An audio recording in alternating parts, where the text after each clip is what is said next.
ډیره افسوسناکه واقعه رامخته شوې وه چې په سوات کې حمیدالله د 19 کالو زلمي د ټیک ټاک ویډیو لپاره خپل ځان ډېر بې دردۍ سره قتل کړی و. حمیدالله زلمي د مور بیان مخې ته راغلی دی او مور یې په چغو چغو ژړلي دي. وایي تاسو خپل بچي د ټیک ټاک نه وساتئ ځکه چې نن سبا ټوله زمانه نوی نسل ټول ټیک ټاک تباه او برباد. دوستانو که چېرې تاسو نور د حمیدالله د مور د خبرو نه ځان خبرول غواړئ اوسه پورې چې زموږ د چینل مخه نه وي سبسکرایب کړی هم زموږ د چینل مخه سبسکرایب کړئ د تلې نشان څخه مخه ووهئ چې زموږ خالي اوان نوې معلوماتي ویډیو تاسو ته په اسانۍ سره ملاویږي.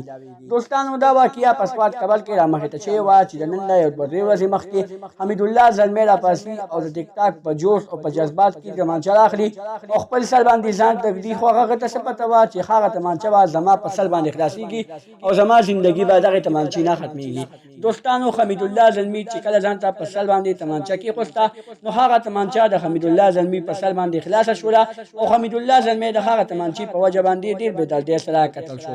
دغه تمانچه حمیدالله زلمي د چا ورکړې وه چې ته په ویډیو کا هغه ټول پوره تفتیش پولیسو راغستی دی. پولیس په ډېر زر هغه کس ته ورورسي چا چې حمیدالله له تمانچه ورکړې وه. خو اوس د حمیدالله د مور یو نوی بیان راغلی دی او مور یې په چغو چغو جاري وایي زما بچي ځان سره ډېر زیات ظلم کړی دی، زما بچي ځان سره ډېر زیات زیاتې کړی دی،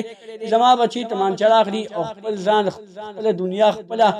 زندګي په تمانچه باندې ختموي. دوستانو مور وایي چې تاسو ته یو سبق درکوم، تاسو ته یو گزارش کوم چې تاسو په کور کې مه تمانچه ساتئ او مه موبایل ساتئ او مه ماشومانو ته موبایل ورکوئ ځکه چې ماشومان په ټیک ټاک نن سبا هر یو ماشوم ټیک ټاک کوي او ټول ماشومان ټول نوی نسل ټول ټیک ټاک خراب کو. دوستانو حمیدالله زلمي مور وایي زما خسته زوی زما دا یو زوی دا مله الله تعالی واغستو،